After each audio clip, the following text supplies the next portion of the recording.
मनोज जरांगे पाटील यांच्या बीडमधल्या मातोरी या मूळ गावी रात्रभर पोलिसांचा बंदोबस्त तैनात करण्यात आलेला होता। मातोरीमध्ये काल संध्याकाळी एका डीजेवर दगडफेक झाली होती आणि त्यानंतर हा तणाव निर्माण झाला। यावेळेला रस्त्यावरच्या काही गाड्यांवर देखील दगडफेक झाली। त्यानंतर पोलीस दाखल झाले।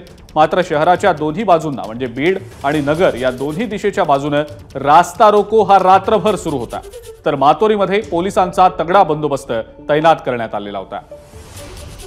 मातोरी गावामध्ये सध्या तणावपूर्ण शांतता आहे। या सगळ्याचा आढावा घेतला आमचे प्रतिनिधी गोविंद शेळके यांनी। पाहूया।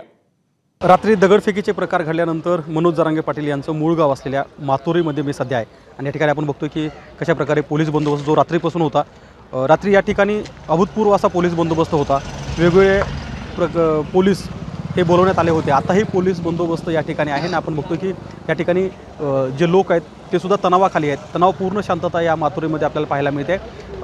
काही दुकान उघडलेत, लोक एकत्रित होऊन चर्चा करतायत। मात्र रात्री जो काही प्रकार घडला होता त्यानंतर या परिसरातील बंदोबस्त वाढवला आहे। या ठिकाणी दगडफेक झाली।